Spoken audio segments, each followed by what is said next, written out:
Obrigadão, Florzinha. Bom dia, pessoal que chegou. Bom, vamos lá então já dar início aqui ao nosso trabalho. Nós vamos começar, propriamente dito, o capítulo 8 do livro dos médiuns. Desculpem. O capítulo 8 do livro dos médiuns, a partir do item número 126, porque quando nós chegamos nesse capítulo, nós fizemos aqui uma pausa no livro dos médiuns e recorremos ao nosso livro A Gênese, lá no capítulo 14, que nós tratamos dos fluidos, conversamos um pouquinho sobre as materializações, sobre as manipulações dos fluidos, sobre o pensamento, que é a força motriz capaz de moldar esses fluidos no mundo espiritual e tudo mais. Falamos um pouquinho sobre a influência espiritual também, tudo em torno desse fluido cósmico universal que se encontra à nossa volta nas mais variadas densidades e, portanto, assumindo características também das mais diversas. E Kardec coloca uma infinitude de situações ou de variações. Então, aqui agora entrando propriamente dito nesse nosso livro, aqui no item 126, então, Kardec começa lembrando o seguinte: dissemos que os espíritos se apresentam vestidos de túnicas, envoltos em panos flutuantes ou com roupas comuns. Os panos flutuantes parecem ser uso geral no mundo dos espíritos, mas perguntam-se onde eles encontram roupas inteiramente semelhantes às que usavam em vida, com todos os acessórios do traje. É evidente que não levaram esses objetos com eles, pois que ainda se encontram conosco. De onde provém, então, o que eles usam no outro mundo? Esse nosso primeiro capítulo é aquele que desperta a grande dúvida, e naturalmente somente uma mente privilegiada, como o de Allan Kardec, foi capaz de explorar esse tema com tanta atenção e tanta profundidade. Porque, como a gente percebe, nos tempos de hoje, quando nós assistimos a filmes, ouvimos relatos, ou mesmo presenciamos esses tipos de fenômeno, nós muito pouco damos importância a essas questões. Então vamos supor que por acaso nós nos encontramos na nossa casa, quando dá ali por volta de 2 horas, 3 horas da madrugada, nós levantamos, vamos tomar um copo d'água, de repente a gente passa pelo corredor e dá de cara com um fantasma. A primeira coisa que a gente faz, naturalmente, é correr para baixo das cobertas, ficar todo encolhido na cama e esperar a coisa passar. Mas na mente de Kardec era diferente. A questão é o que ele está vestindo e a roupa que ele está vestindo de onde veio. Se por acaso aparece um fantasma segurando o objeto, a primeira pergunta que aparece na cabeça de Kardec é: que objeto é esse que ele está segurando e do que esse objeto é feito? Enquanto nós já corremos, já nos escondemos, já morremos de medo algumas vezes, né? Para aqueles que não têm um coração tão forte, mas a gente vê que normalmente todas as histórias que são contadas pelo mundo afora, não se faz esse tipo de pergunta.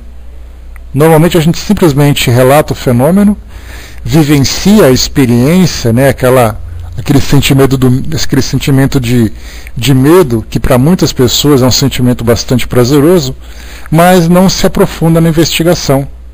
E até porque quando esse assunto é levado ao conhecimento de outras pessoas, cai na incredulidade. Porque ninguém acredita, ninguém acha que foi verdadeiro, acredita que foi uma fantasia, que é só um conto de terror e coisa e tal. Mas não entra nesse detalhe. Quando nós assistimos aos filmes, colocamos ali, por exemplo, A Mulher de Preto, que é um filme recente com Daniel Radcliffe, aquele garoto que fez o Harry Potter. Ele fez esse filme de terror, A Mulher de Preto, que era exatamente uma mulher que assombrava algumas residências e ela aparecia vestida toda de preto, com aquela roupa de luto, assombrando todo mundo. Então a gente se senta na frente de um cinema, na frente da televisão, assiste a esse filme, se diverte, né, com toda a adrenalina que o filme proporciona, Mas ninguém se pergunta de onde que ela tirou aquela roupa preta. Por que ela se encontra daquele jeito? Aquele objeto que está prendendo o cabelo dela, de onde apareceu? Então, são essas questões que foram surgindo, principalmente nos trabalhos que Kardec desenvolvia, com pesquisas, com investigações, tendo ali a presença de médiuns que faziam relatos. Naturalmente que tudo aquilo que Kardec coloca em termos de aparições, ele fala sobre a faculdade da evidência, em que alguns médiuns eram capazes de ter essa percepção do mundo espiritual, relatava os espíritos que ali estavam, se eles estavam vestidos dessa ou daquela forma. E a gente lembra que na França, naquela época, meados do século XIX, nós estávamos ali presenciando guerras constantes naquele continente. Então era a França contra a Alemanha, era a Inglaterra envolvida em conflitos, era a Revolução Francesa. Então era muito comum não apenas o aparecimento de soldados, mas também de pessoas que eram executadas. E eram exatamente essas personagens que eram observadas nessas reuniões. Os soldados vestidos com seus uniformes, carregando as suas armas. Alguns espíritos que eram mais intelectuais traziam ali livros segurando pelas mãos. Outros espíritos que eram decapitados pela guilhotina, que era a arma, que era um instrumento de execução da pena capital daquela época. Espíritos que vinham com cortes na garganta, espíritos que vinham trazendo suas cabeças segurando pelos braços, pelas mãos. Então a gente começa a perceber que esses relatos, embora eles sejam pavorosos, eles sejam assustadores ou no mínimo curiosos, despertou a atenção de Kardec para poder tentar entender esses pequenos detalhes dessas manifestações. Então vamos lá. Essa questão era bastante intrigante, mas para muitas pessoas não passava de simples curiosidade. Então, para muitas pessoas, incluindo nós, pelo menos até o início do estudo desse livro, que agora a gente já começa a dar aquela coçadinha na cabeça e falar assim, por que nós não pensamos nisso antes? Então a gente já começa a ver de um modo diferente. Então, se por acaso vocês observarem um fantasma de uma criança segurando a cabeça de uma boneca, se vocês por acaso encontrarem um espírito segurando um machado, aquelas coisas de filmes, primeiro pare e pergunta de onde que ele tirou aquela boneca e de onde ele tirou aquele machado. Depois vocês podem até correr, mas primeiro façam essa pergunta porque ela é bastante interessante para os nossos estudos. Não obstante, implicava um problema de grande curiosidade, de grande importância, pois sua solução nos encaminhou à descoberta de uma lei geral que igualmente se aplica ao nosso mundo corpóreo. Numerosos fatos vieram complicar o assunto e demonstrar a insuficiência das teorias aventadas. Então, cada um que, quando se colocava esse tema em debate, todo mundo se perguntava, né, o que você pensa sobre isso, o que você acha, eu acho que é isso, eu acho que o espírito utilizou aquele objeto realmente do mundo físico, como é o caso, como a gente vê nos filmes, né, um espírito que traz uma faca, de repente ele pega essa faca e crava nas costas de alguém. Então a gente pensa, bom, então essa faca é real. Se essa faca é real, ele deve ter tirado de algum lugar, da gaveta da cozinha, ou tirou de uma caixa de ferramentas, seja lá como for. Essa era uma primeira teoria. A segunda teoria era que era uma mera ilusão de ótica, que ela de fato não existia. E aí então, para cada uma dessas questões que eram levantadas e para cada resposta que era obtida, nós tínhamos ali um pequeno furo, algo que não respondia, não atendia àquelas necessidades, porque apareciam situações diferentes e para cada situação era apresentada uma teoria diferente. Mas a questão existe uma teoria geral para essas situações? Qual é exatamente essa teoria? O que Kardec coloca? Numerosos fatos vieram complicar o assunto e demonstrar a insuficiência das teorias aventadas. Até certo ponto seria admissível a existência do traje, porque se pode considerá-lo como de alguma maneira fazendo parte do indivíduo. Isso porque, assim, quando nós observamos um espírito vestido da forma característica dele, Kardec lembra lá no início aqui no primeiro parágrafo, que ele fala muito que é bastante comum aquela ideia daquelas roupas brancas, meio transparentes, flutuantes, esvoaçantes, ou aquela ideia dos lençóis cobrindo os fantasmas, né? Por que todo mundo acredita que um fantasma tem que estar coberto com lençol? Aquela história do Gasparzinho, que embora seja para nós uma figura bastante querida no mundo da animação, todo mundo se pergunta por que ele parece um espírito vestido com um lençol, grudado ao corpo, e não tem as características físicas de um ser humano comum. Aí nós já conversamos sobre isso, lembrando exatamente que para os espíritos se materializarem, é muito mais fácil que eles simplesmente condensem aquele fluido que os envolve, que no caso o seu corpo perispiritual, o seu perispírito, sem se deter às características de uma roupa, por exemplo, que para muitos espíritos acaba sendo trabalhosa. Embora muitas vezes os espíritos inconscientemente plasmem essa vestimenta com a qual eles se manifestam. Mas, de um modo geral, os espíritos, quando se manifestam, simplesmente aparecem para trazer uma mensagem, sem se preocuparem com esses detalhes. Por isso, então, aquela aparência de um lençol coberto, então daquelas roupas que parecem véu. Mulheres, então, para aparecer com véu é uma beleza. E normalmente se traz aquela ideia de que é exatamente a roupa que elas estão utilizando no momento do seu velório. Então aquela roupa branca de renda e tudo mais, todas elas aparecem daquela forma, aquele véu cobrindo a cabeça. Isso porque não tem a preocupação, por exemplo, de detalhar o tipo de penteado ou o tipo de cabelo que elas utilizam. Simplesmente aparece o rosto, aparece as mãos e o resto é apenas aquele lençol jogado em cima. E aí então a gente percebe uma certa lógica exatamente pela despreocupação, principalmente nos casos de materialização, porque no caso da vidência, por exemplo, das manifestações espirituais, percebidas apenas por aqueles médiuns videntes, pessoas que não são dotadas dessa faculdade, não têm a percepção dos espíritos, esses médiuns veem com mais facilidade. Acabam notando a presença dos espíritos com esses detalhes de roupas. Já no caso da materialização dos espíritos para várias pessoas, mesmo não tendo essa faculdade, aí então são essas características com essas roupas esvoaçantes. Muito bem, então Kardec volta aqui em cima para nós.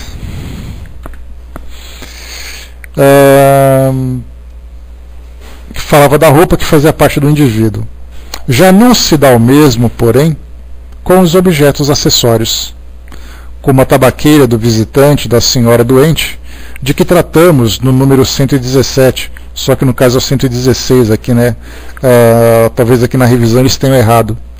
Notemos que naquele caso não se tratava de um morto, mas de um vivo, e que o visitante, ao voltar em pessoa, tinha uma tabaqueira inteiramente igual. Onde, pois, seu espírito encontrara a que usava ao pé do leito da senhora doente? Poderíamos citar numerosos casos em que espíritos de mortos ou de vivos aparecem com diversos objetos, como bengalas, armas, cachimbos, lanternas, livros, etc. Só para a gente lembrar, aqui no item 116 que Kardec se referiu, vamos dar uma lidinha rápida aqui só para vocês contextualizarem a situação.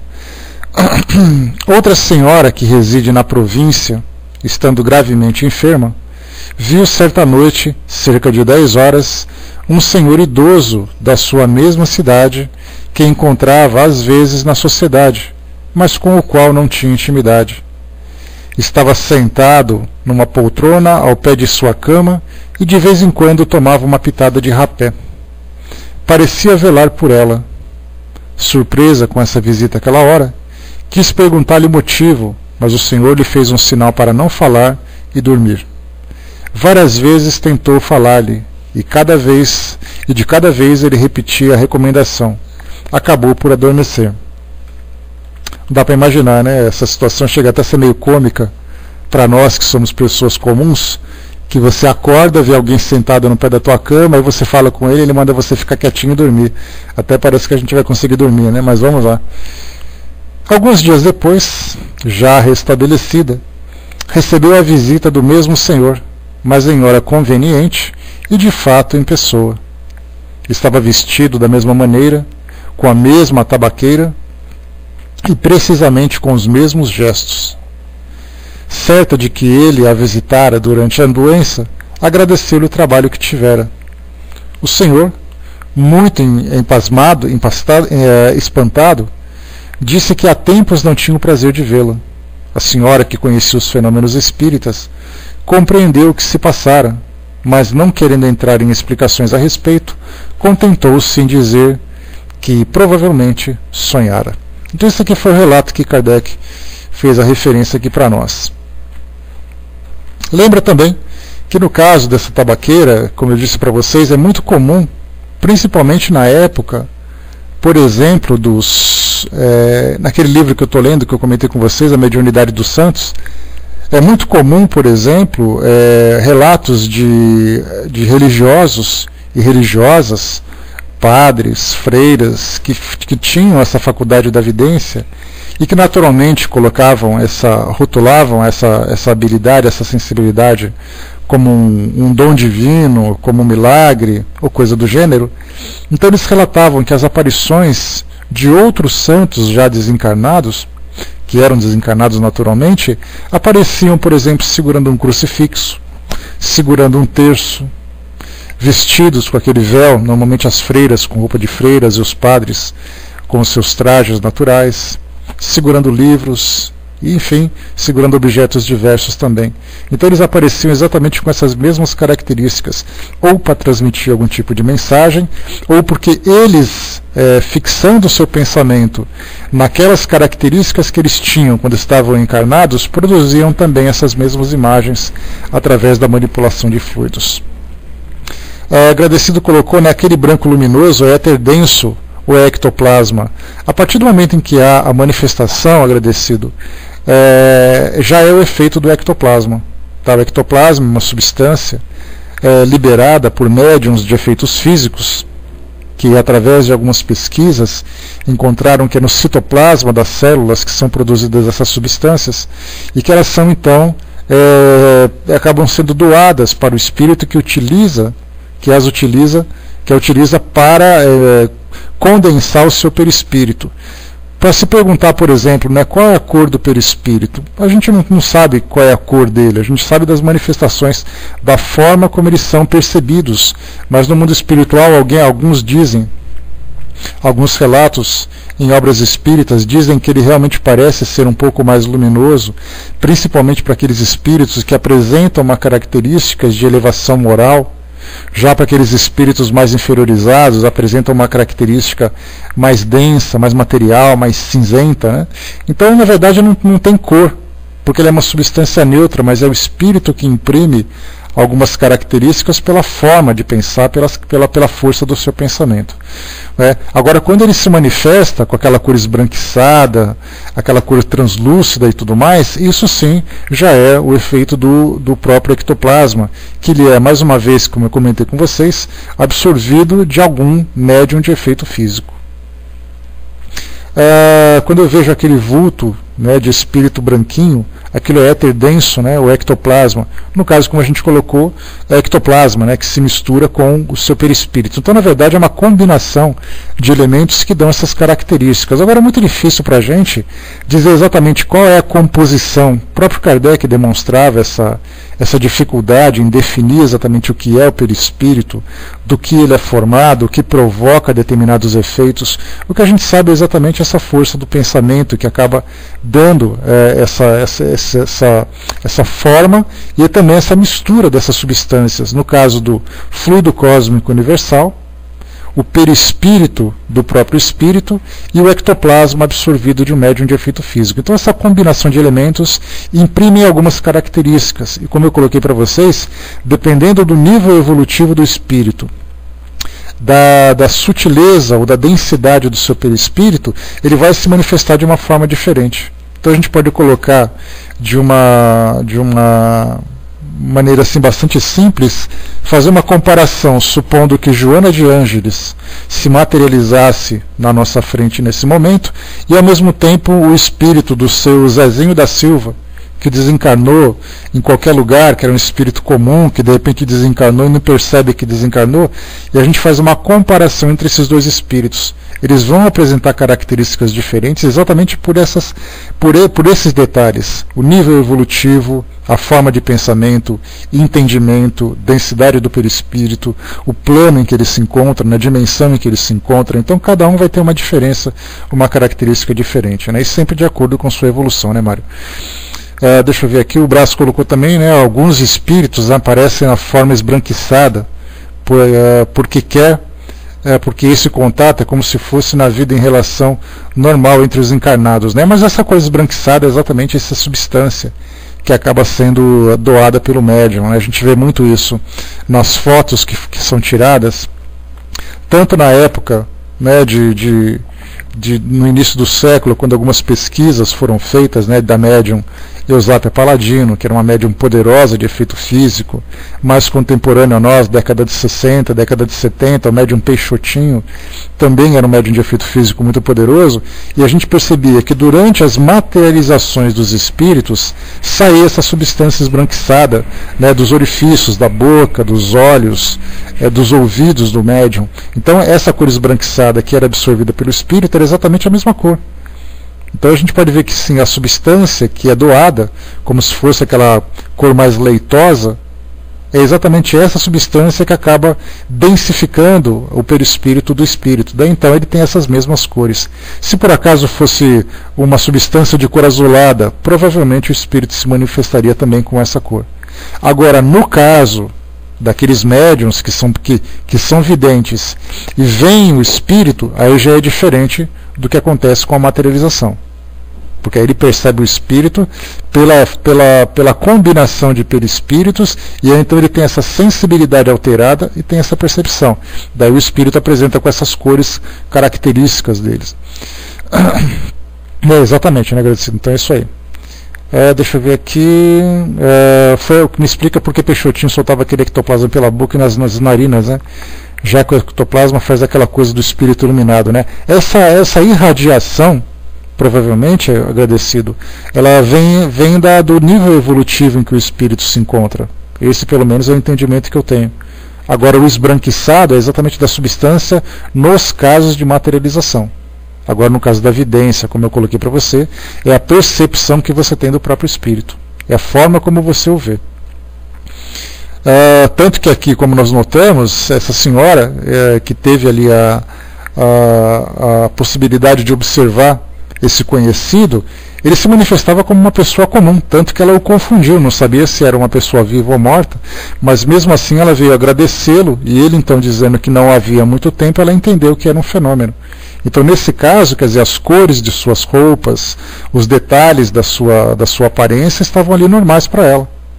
A mesma coisa acontece, por exemplo, com médiums como Divaldo Franco, que faz relatos que durante a sua juventude, em que ele trabalhava num departamento público, ele no escritório onde ele trabalhava, ele atendia o público que se apresentava, e muitas vezes ele não sabia definir se era o encarnado ou desencarnado.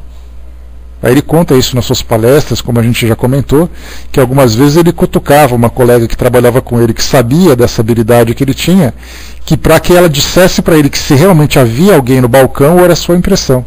Tinha que perguntar para a secretária, né, o Mário? Então, olha, se aparecer alguém ali, você olha para mim e me fala se existe ou não, porque senão eu vou lá e começar a falar sozinho com aquela pessoa.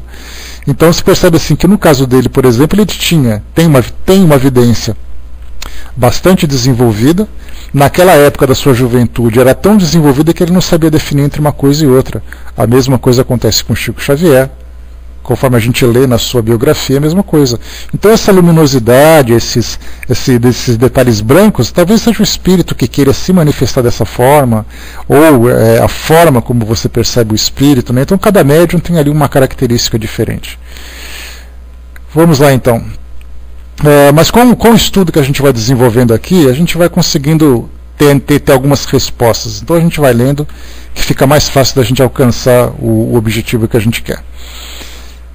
Tivemos então a ideia de que os corpos inertes poderiam possuir correspondências etéreas no mundo invisível, que a matéria condensada que forma os objetos poderia ter ter uma parte quintessenciada, inacessível aos nossos sentidos.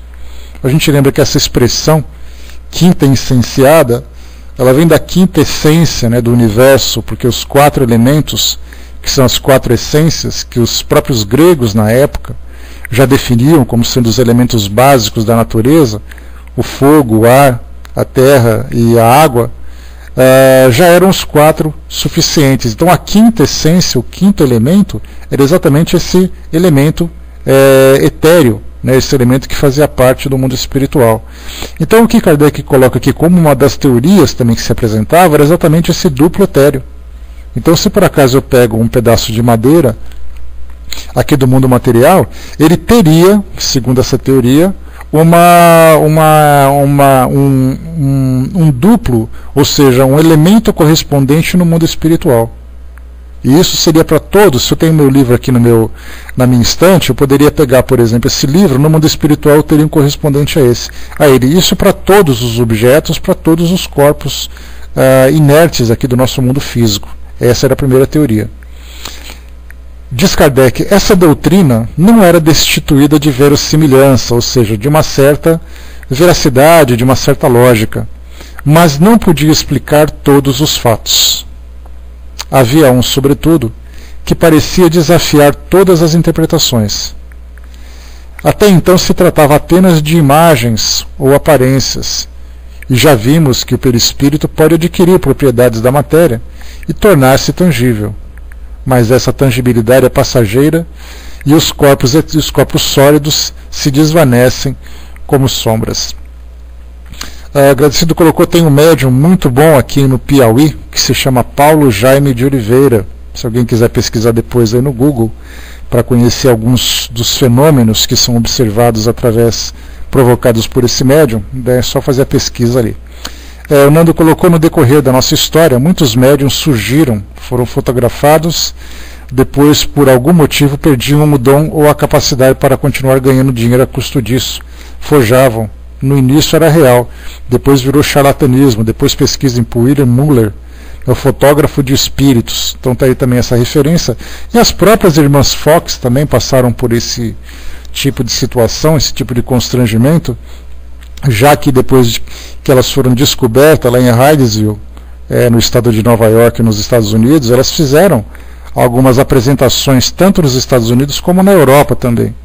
E aí então, em virtude dessas desconfianças, alguns observadores, pesquisadores, biógrafos diziam que elas já começavam a criar alguns truques para justificar aquele dom, já que eles já não se manifestavam naturalmente como aconteceu no início. Então isso são relatos comuns para muitos médiuns, principalmente desses que se expõem. Mesmo que no início ele tenha realmente essa habilidade, ela vai se perdendo com o passar do tempo. Ou alguns desde o início vão criando realmente esse charlatanismo. Naquele seriado, naquele quadro do programa Fantástico que tem passado, chamado Fantasmagoria, logo no início, no primeiro episódio, tem uma explicação interessante, em que eles dizem que esse nome, Fantasmagoria, era o nome de algumas apresentações que faziam, tanto no final do século XVII como no século XVIII, de apresentações em casas de mágica em que havia apresentação de fantasmas. Mais ou menos aquele filme que eu coloquei para vocês, não é o Grande Truque, é o outro filme. Qual é o nome daquele filme que eu sempre comento com vocês, pessoal daquela época? Com Edward Norton. Tem o Grande Truque e tem O Ilusionista, lembrei aqui agora. Esse filme O Ilusionista mostra bastante isso, porque ele era um mágico que fazia ali truques de aparições, truques de hipnotismo e coisa e tal, mas entre esses truques também apareciam aqueles truques de fantasmas, em que até mesmo aquela que era amada dele, ele fez a aparição dela no meio do palco, aquela criança que andava entre as pessoas provocando um grande medo. Então esse tipo de truque era chamado de fantasmagoria. E aí então a gente lembrava que isso dava muito dinheiro, porque naquela época você não tinha shopping center, você não tinha cinemas, você não tinha os shows musicais populares, como a gente tem hoje. Então os teatros eram exatamente os centros de entretenimento daquele período. E exatamente as apresentações que apareciam nesses teatros era a grande fase da mágica. E nessa mágica aparecia também ali os truques envolvendo os espíritos, mas alguns desses truques, por incrível que pareça, eram legítimos. Só que aquelas pessoas que tinham habilidade utilizavam isso para ganhar dinheiro, e eram médiuns de efeitos físicos. Como, por exemplo, nós temos também o Sr. Douglas Home, que também era um grande médium de efeito físico, que, segundo a biografia, ele não ganhava dinheiro com esses truques, mas ele se beneficiava das hospedagens, das influências, dos presentes e tudo mais. E era um dos médiums mais potentes conhecidos daquela época para cá. Mas vamos lá. Continuando aqui para nós. Tá. Não há dúvida de que se trata de fenômeno extraordinário, mas o que ultrapassa é a produção de matéria sólida persistente, provada por numerosos fatos autênticos, notadamente os da escrita direta, de que trataremos com minúcias em capítulo especial. Entretanto, como esses fenômenos se ligam intimamente ao assunto em causa, representando uma das suas manifestações mais positivas, anteciparemos a ordem de que deviam aparecer. Aqui o que Kardec lembra é o seguinte, que nessas manifestações, nesses eventos em que aconteciam esses fenômenos físicos, alguns deles aparecia um fenômeno, quer dizer, acontecia o fenômeno, aparecia, se materializava um objeto, e depois de um tempo ele se desmaterializava. Como era o caso, por exemplo, de flores, era o caso de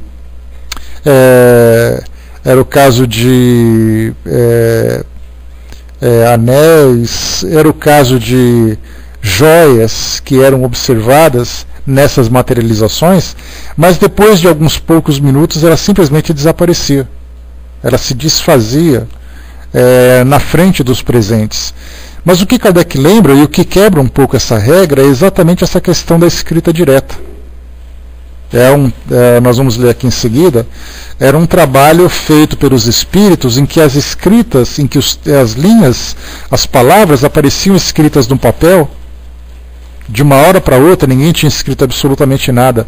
A tinta se materializava, o texto aparecia, e essa carta era guardada e ela ficava durante muito tempo.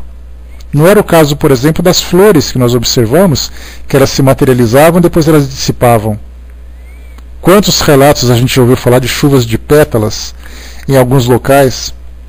Cheiros que se materializam, porque o cheiro nada mais é do que uma substância química no estado de vapor que é transmitida pelo ar e captado pelas nossas narinas.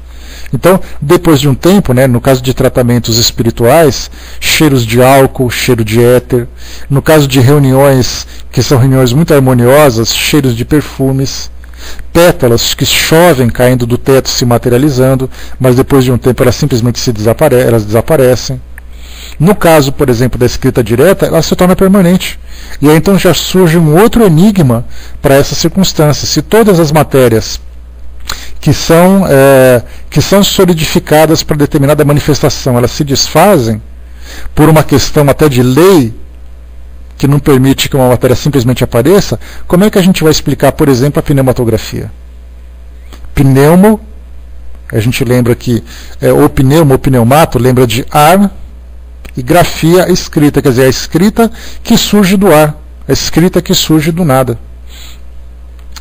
Aqui para nós então, deixa eu ver aqui, o Brás colocou, a confusão nisso tudo é porque os objetos foram transportados para o local onde materializando da antimatéria. No caso da materialização, de transporte, como nós já limos, os espíritos têm a capacidade de envolver esses objetos, tornando-os, de certa forma, imperceptíveis ou invisíveis e serem transportados de um local para outro e eles se tornam permanentes. Mas não é o caso da materialização propriamente dita. A gente fala de transporte, Brás? Agradecido colocou os 10 mandamentos foi feito por escrita direta, é considerado o primeiro caso de pneumatografia, Então, segundo os relatos, interpretando dessa forma também. A Tina colocou, quando pego algo que foi de outras pessoas, objetos, roupas, percebo os fluidos. Qual é o nome que se dá essa faculdade? É chamada de psicometria. Psicometria. Então é a psico, no caso, e a metria é a capacidade de medir, de perceber, né? Você faz ali, tem aquela ideia, né, de quem utilizou, qual é a história daquele objeto. A gente vai falar sobre isso também oportunamente, né? Existe a pneumatofonia, né? A pneumatofonia nada mais é do que a voz que é ouvida num ambiente em que os espíritos conseguem produzir, segundo os relatos, eles conseguem produzir um aparelho fônico, no caso, por exemplo, a garganta, as cordas vocais, através de fluidos, conseguem materializar e falar, diferentemente do caso que acontece com a audiência, que a gente tem a vidência, que é você ver, e a audiência, que é ouvir. Só que a audiência, somente alguns médiuns dotados dessa faculdade são capazes. Mais uma vez o caso, por exemplo, de Chico Xavier, que ouvia, né, no caso Emmanuel, conversando com ele e outros espíritos também, e sempre lembrava também que essa audiência, que a gente vai estudar também, ela está muito vinculada com a vidência. Então é muito comum o indivíduo ver e ouvir ao mesmo tempo. Então o espírito aparece e conversa com ele.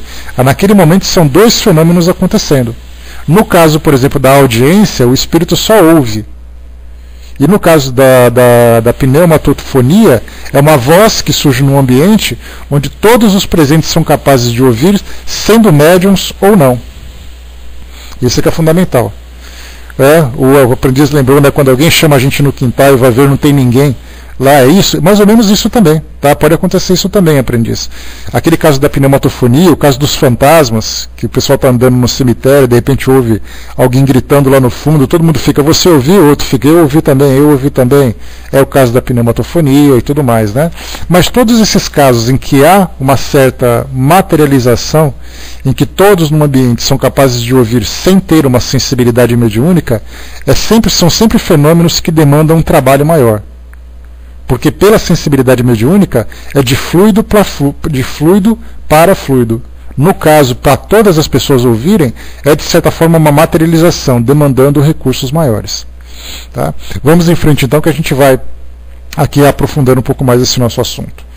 O item número 127. A escrita direta, ou a pneumatografia, é a que se produz espontaneamente, sem o concurso das mãos do médium, nem do lápis.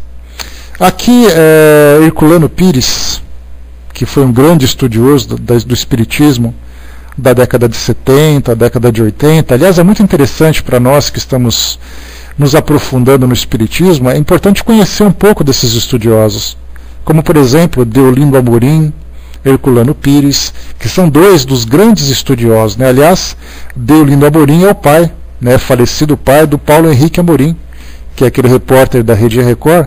Então, embora o Paulo Henrique Amorim não seja espírita, o pai dele foi um dos grandes nomes do espiritismo brasileiro, em termos de pesquisa, em termos de textos escritos e tudo mais. Então é importante a gente conhecer a história desses estudiosos do espiritismo, porque eles não apenas dão exemplos para nós da dedicação do estudo, como apresentam para nós também grande conhecimento.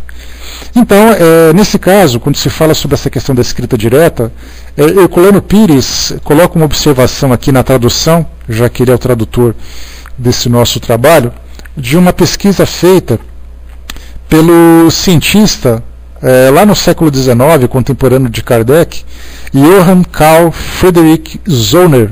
Esse Zollner escreveu um livro interessante chamado Provas Científicas da Sobrevivência, trabalhando com física transcendental, essa física que transcende o mundo físico. E ele queria provar a existência dos espíritos. E ele escreveu essa obra, só para vocês terem uma ideia, aqui do conteúdo resumido desse livro, que fala exatamente, eu estou comentando porque ele fez esses estudos com escrita direta também, mostrando por um público, né, com professores, com observadores, para ver realmente o fenômeno acontecendo. Então nesse livro ele diz o seguinte: Física Transcendental. Esse é o título original desta obra. O principal objetivo de Zollner nesse trabalho científico foi demonstrar a sua teoria da quarta dimensão, baseando-se em suas pesquisas com os fenômenos mediúnicos. Aqui é importante também a gente lembrar dessas dimensões. Quando a gente estuda matemática, nós trabalhamos na geometria a questão das dimensões. Se você tem a primeira dimensão, você fala simplesmente de um traço, né, de uma reta, de uma semi-reta. Então você simplesmente tem uma dimensão. Quando você fala em duas dimensões, você já fala de uma figura plana, onde ela tem largura e altura. A terceira dimensão, que é exatamente o que a gente vê hoje nos filmes em 3D, essas 3 dimensões, é quando a gente tem a altura, a largura e também a profundidade.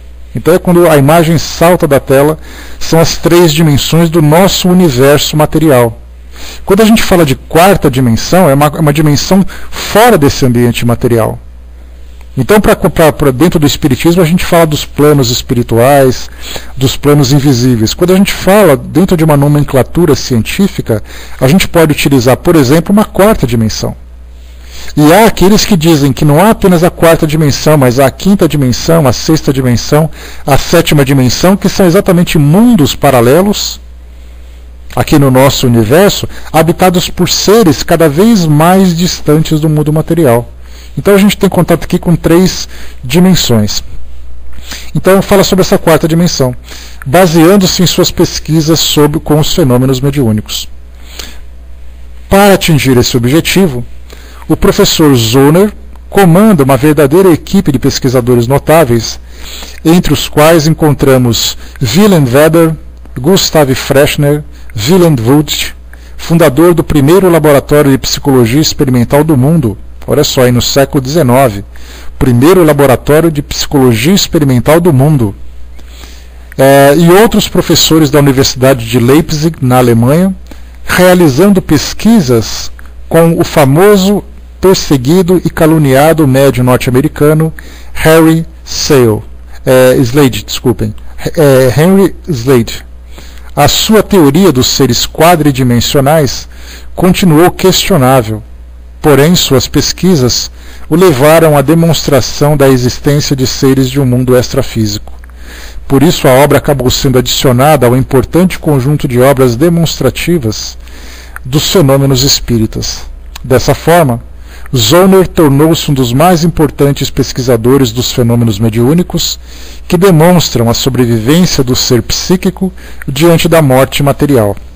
Então tem tanta coisa bacana a ser estudado nos livros científicos, né, naquele passado, que hoje, como nós comentamos, está completamente fora dessa visão científica, né? O Espiritismo, infelizmente, sendo transferido da França do século XIX para o Brasil no século XX, acabou assumindo uma característica muito mais religiosa do que científico-filosófica. E aí perdendo, então, essa oportunidade desses estudos tão profundos como aconteciam naquela época.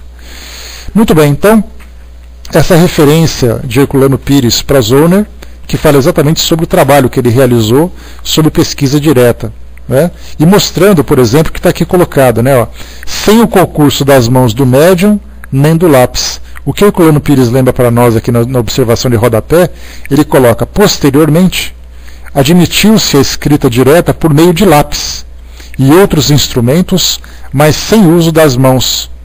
Aí fez uma referência sobre as pesquisas exatamente nesse trabalho de Zollner, né? Ou seja, o lápis se movendo sozinho em cima do papel. Dá para a gente imaginar o espanto que esse tipo de fenômeno pode provocar. Todo mundo parado, ninguém encosta no lápis, o lápis simplesmente escrevendo com toda a naturalidade. Mas, mais uma vez, esse tipo de fenômeno demanda um esforço muito grande dos espíritos em termos de encontrar condições favoráveis para poder trazer essa demonstração. No caso, por exemplo, um médium de efeito físico muito potente e o espírito com conhecimento suficiente para isso.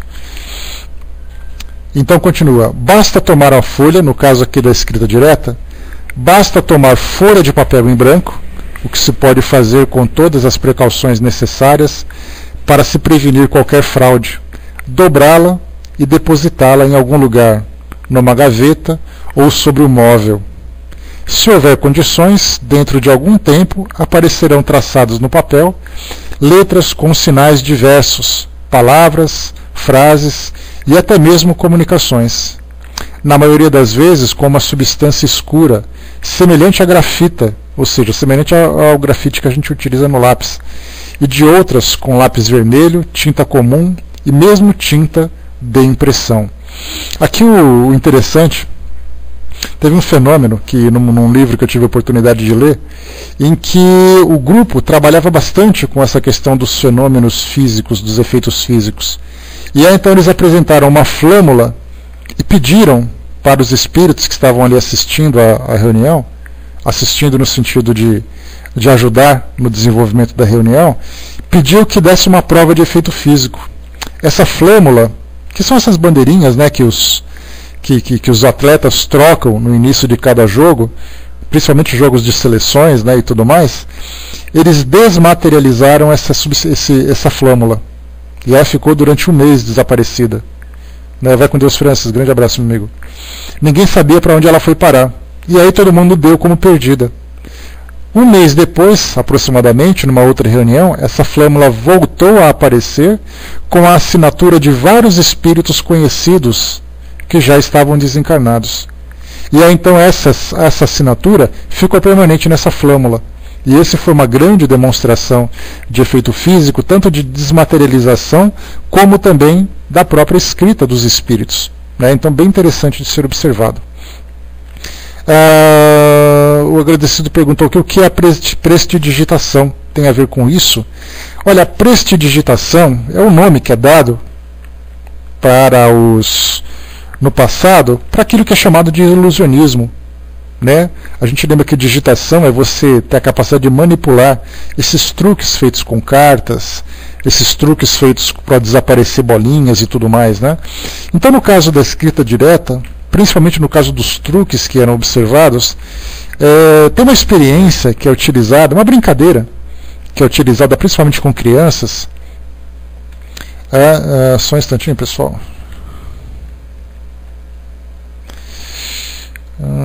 Pronto. Uma brincadeira feita com crianças da chamada tinta invisível. Para quem nunca brincou com isso, se você pegar, por exemplo, suco de limão, o sumo do limão, na verdade, e pegar uma pena ou um pedaço de uma ponta qualquer e molhar no limão e escrever num papel em branco, ele fica em branco. E quando você coloca ele contra a luz, aí então aquilo que você escreveu aparece e você pode ler. Isso era muito utilizado, né, para as brincadeiras de espionagem, porque você escreve, uma pessoa pega, olha o papel e está em branco. Quando você põe contra a luz, aparece ali o irmão, né? Pois é, então isso aí é chamado de, né, a tinta mágica, né, popular tinta mágica. E esse tipo de truque é mais velho do que as nossas avós juntas, né, porque isso já é coisa do passado. E aí então esse tipo de truque também era utilizado nessas manipulações da escrita direta, porque era a melhor forma de você tentar iludir as pessoas, porque na verdade a prestidigitação, como o próprio nome coloca, o ilusionismo, ele não é magia, porque magia na verdade é aquilo que pode ser feito através do sobrenatural. No caso do ilusionismo, a gente simula um tipo de magia. O Braz lembrou de Douglas Home, quando ele tinha a habilidade de levitar. Essa levitação era exatamente isso, ele levitava num ambiente a ponto de bater a cabeça no teto. E as pessoas passavam por baixo, então era uma levitação real, segundo as descrições que tinha. Não apenas ele, havia também outros médiuns que tinham essa habilidade. Hoje nós vemos esses ilusionistas brasileiros dos Estados Unidos que também simulam um tipo de levitação.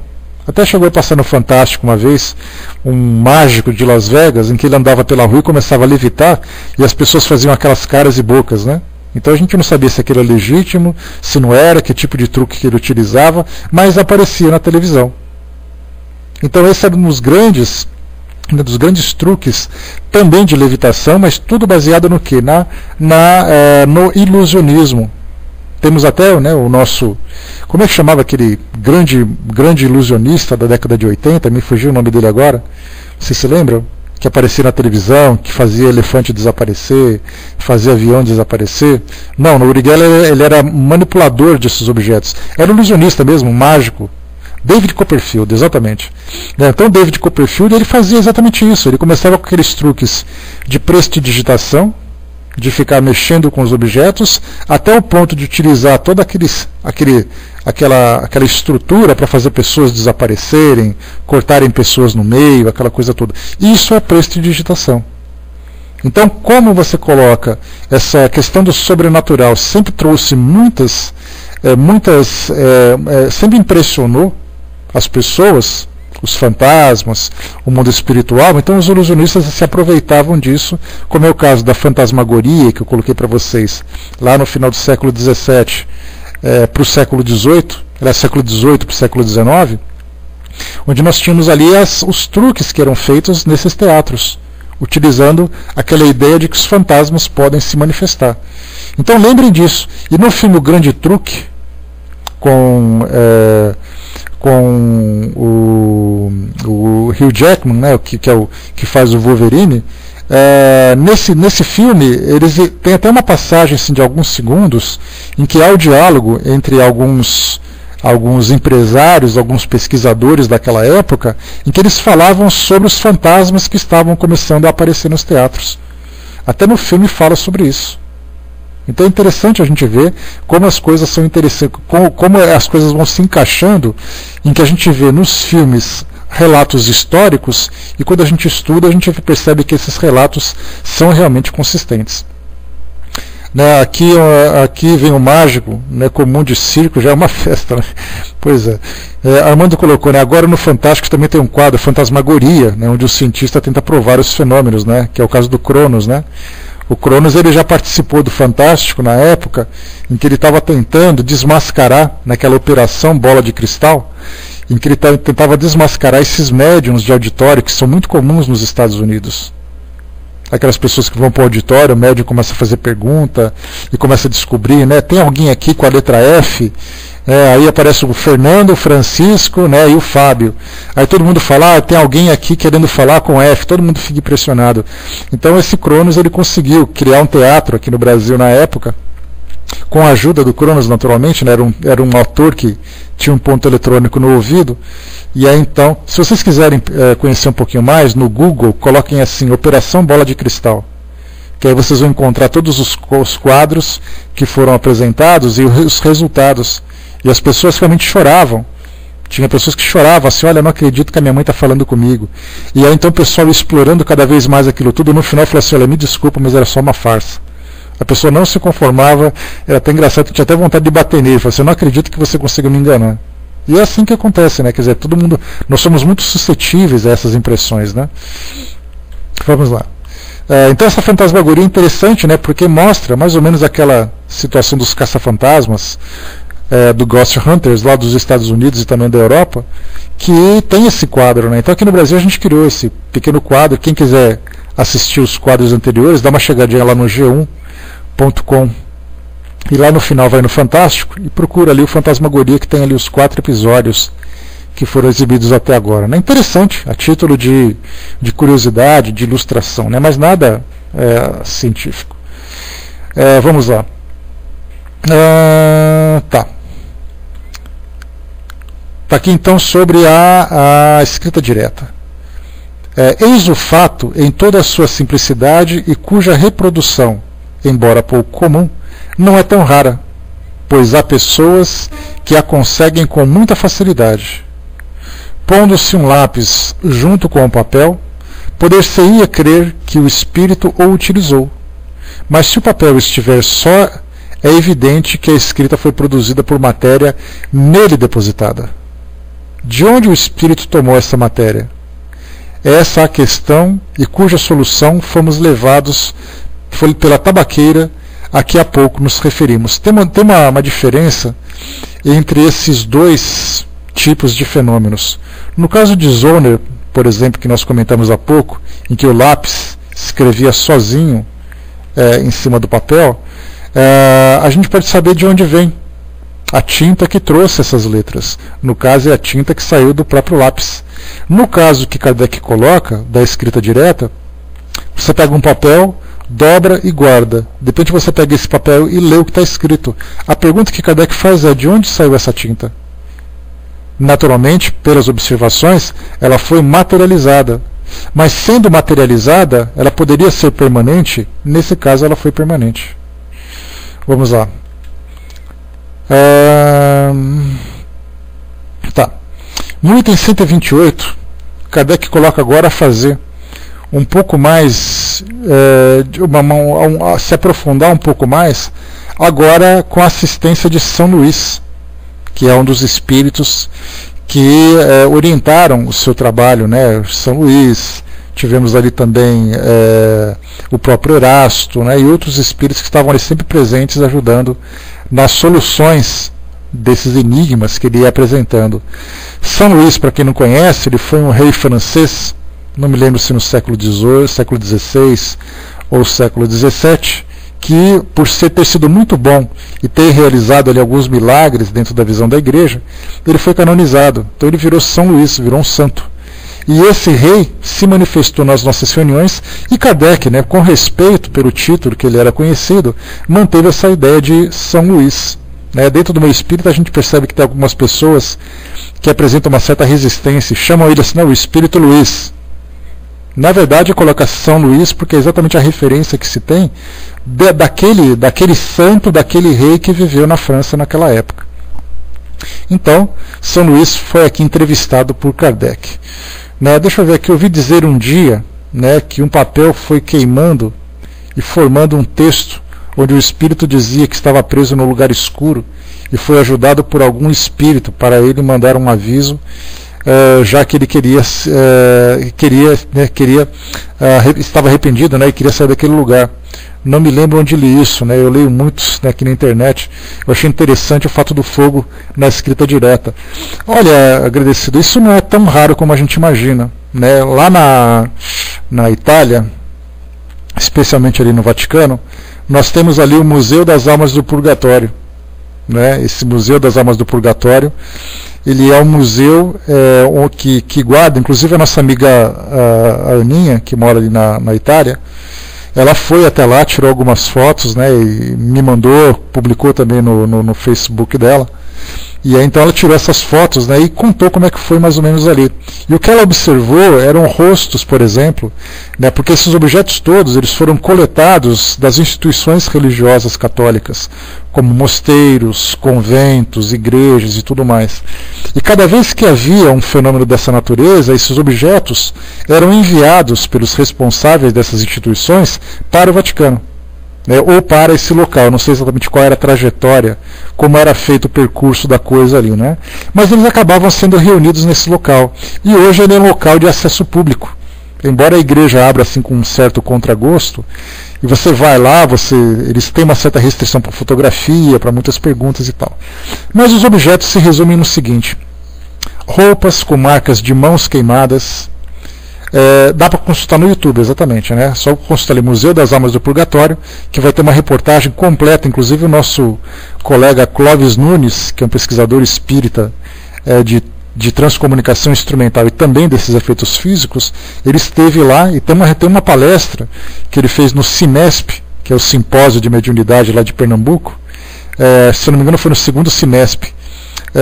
Ele faz uma palestra de 1 hora, 1h30 mais ou menos, contando tudo aquilo que ele vivenciou naquele museu. E é uma palestra muito divertida, muito interessante, vale a pena. Então coloquem Clóvis Nunes, Museu das Almas do Purgatório, é uma palestra do Cinesp, tá?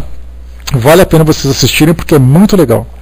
Bom, então nesse local no museu, o que encontram ali são marcas de mãos queimadas em cima de hábitos são as roupas das freiras, rostos marcados em paredes, em pedaços de madeira, com aquela expressão de sofrimento,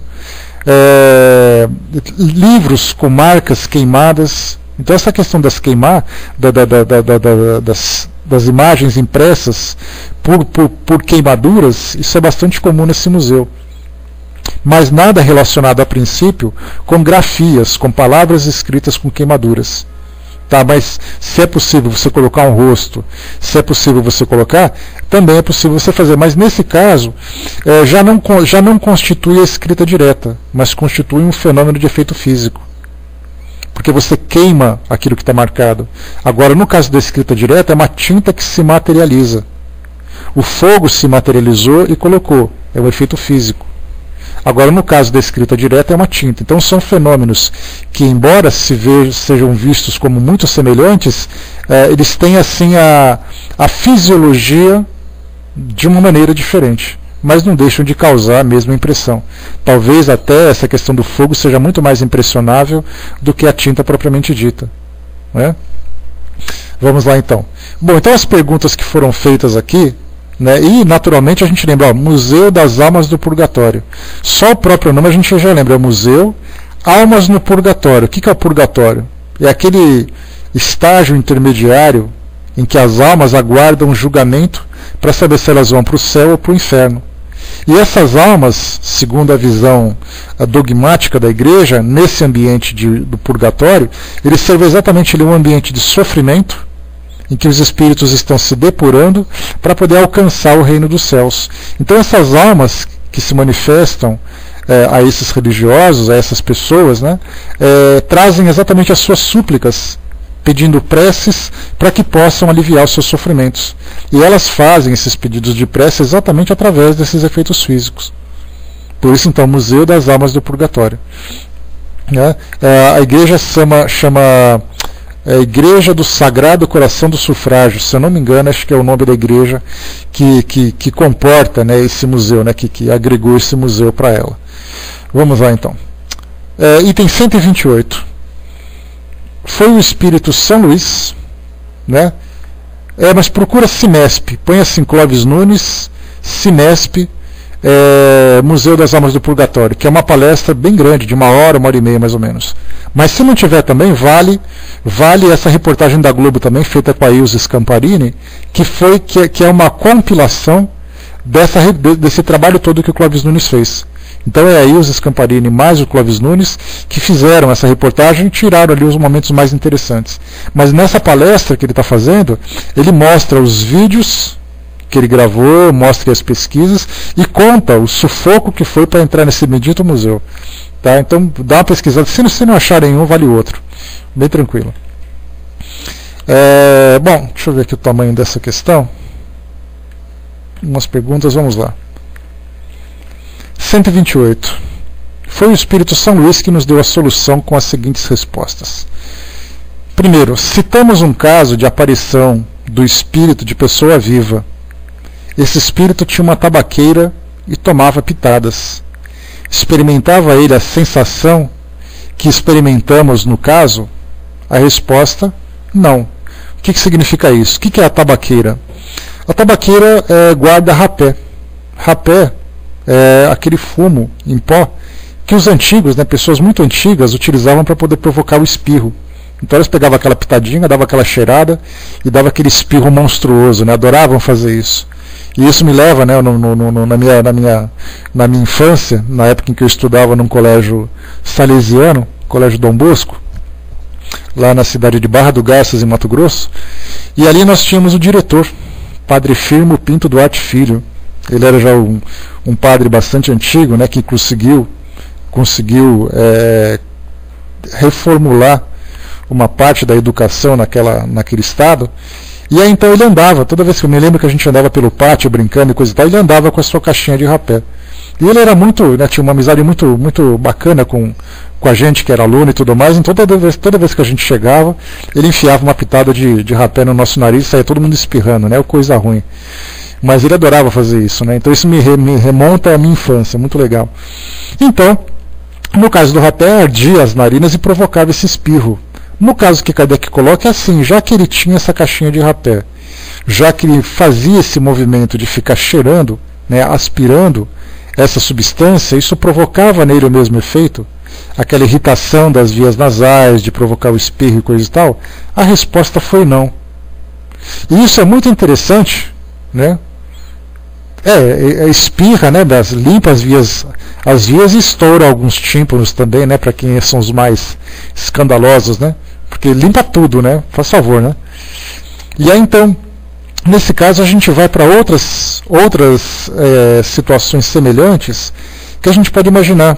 Espíritos, por exemplo, que simulam bebidas, espíritos que desejam beber álcool, São exatamente situações em que o corpo físico, somente o corpo físico é capaz de sentir.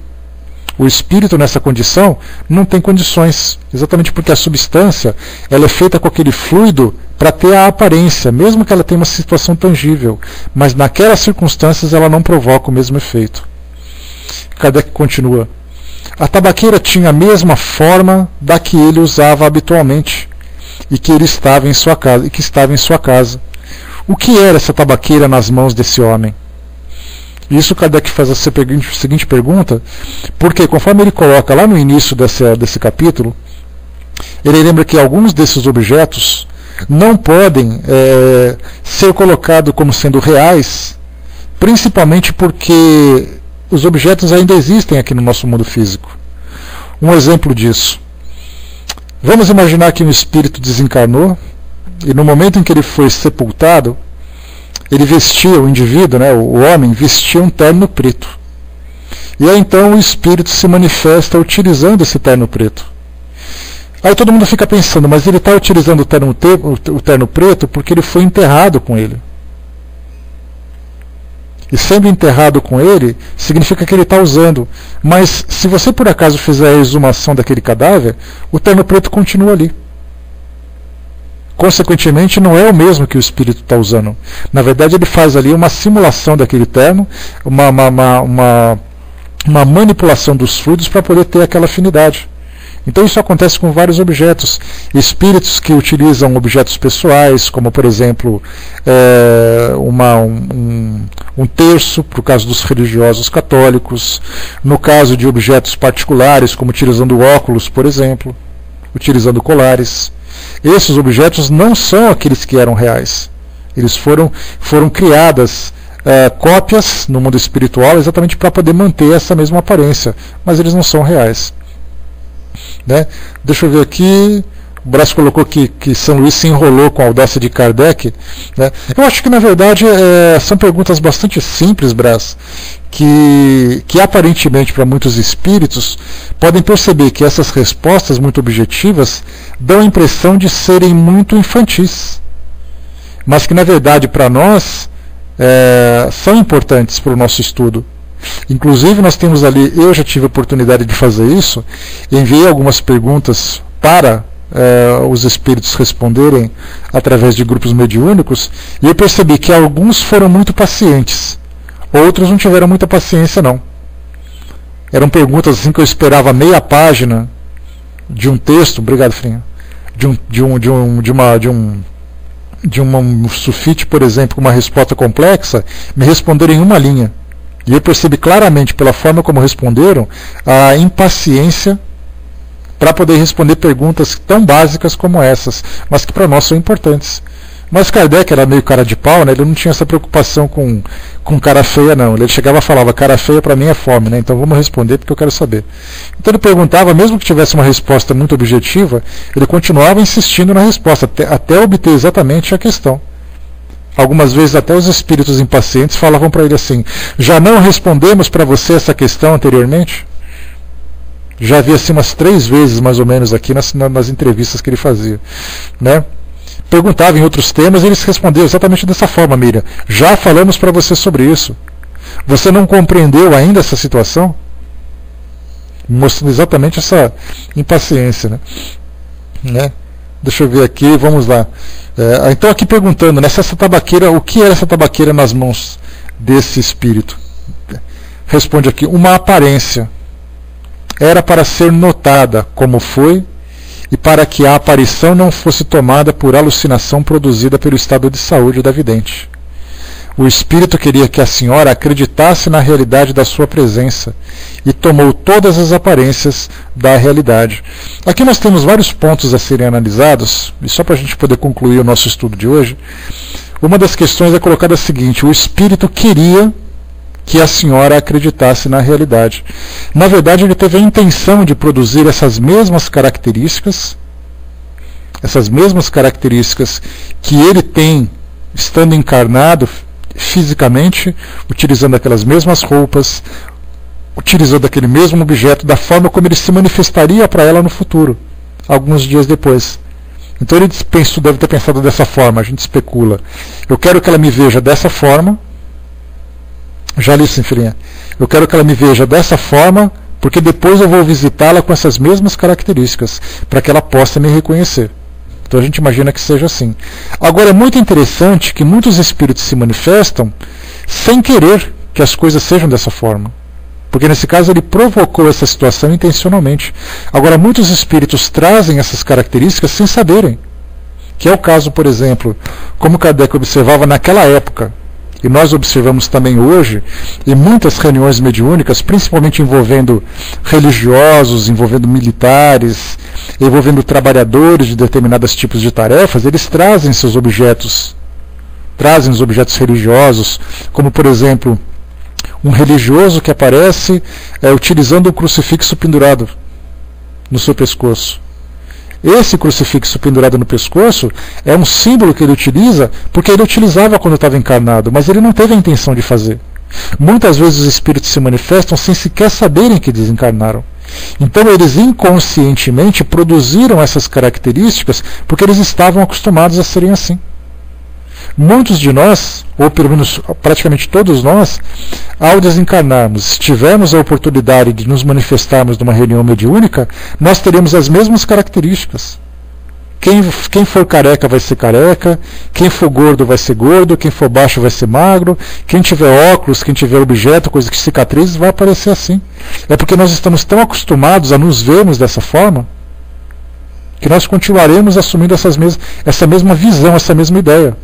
Então, quando eu me manifestar, a minha mente vai produzir automaticamente, inconscientemente, essa mesma aparência.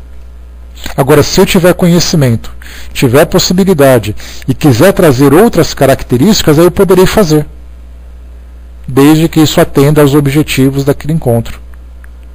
Então é interessante a gente ver que alguns espíritos fazem porque querem, outros fazem sem saber o que estão fazendo. Mas independente disso, a intensidade é a força do pensamento que traz esse resultado. Para a gente poder fechar, numa entrevista, Dom Helder Câmara diz que continua como era. O Sabatini, ele diz exatamente, ele diz que continua.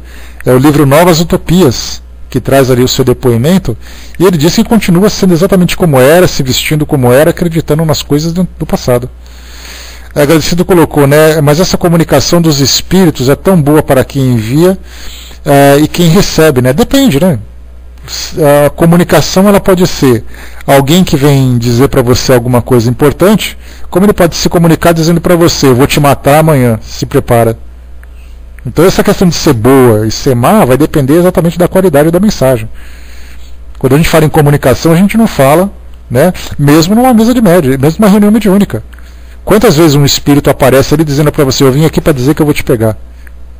Ele vem fazer ameaças, ele vem fazer aquele terrorismo todo, então a mensagem vai depender da forma como você a recebe e a intenção de quem está mandando a mensagem. A mesma coisa que acontece com os encarnados, acontece com os desencarnados também. Deixa eu ver aqui.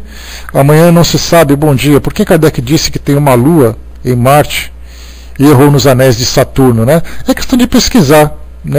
Pesquisar porque no caso de falar, por exemplo, que tem lua em Marte, ele falava de satélites. Marte tem dois satélites, então é questão de analisar o que foi transmitido por ele. Agora, errou nos anéis de Saturno, eu não me recordo dessa passagem não amanhã. Depois você coloca a referência para nós, que de repente é interessante. Porque a gente sempre lembra também que muito daquilo que aparece é exatamente a ciência que tem naquele momento. Eles não falam, por exemplo, que na época de Kardec, só para a gente ter uma ideia, o Plutão, que hoje é considerado um planetoide, ele foi descoberto na década de 30 do século XX. Então, assim, muita coisa para ser descoberta na época e tudo mais. Então, os espíritos não trazem revelações além daquilo que eles conhecem. Mas esses equívocos que ele cometeu, que você pôs agora, isso provavelmente foi na Revista Espírita, mas eu não lembro de ter lido ainda nada a respeito. Talvez não tenha estudado ainda profundamente para poder chegar nessa passagem. Bom, pessoal, fechando por aqui então o nosso trabalho, já estouramos aqui o nosso tempo. Valeu a participação de vocês aqui, que esse assunto é sempre muito interessante. é aquilo que eu falo para vocês, né? Falar de problemas familiares, falar de sexualidade, falar de fantasma, bate a audiência, né? Não tem como não chamar a atenção com esses temas, né? Porque todo mundo está interessado em saber, e não é pelo lado negativo não, viu, Mário? É pelo lado positivo, porque eu acho que a questão da sexualidade é algo que é presente na nossa realidade, conflitos familiares é algo presente na nossa realidade, e falar de fantasma é algo que impressiona qualquer pessoa. Então são temas assim que são sempre o top de audiência, né? A gente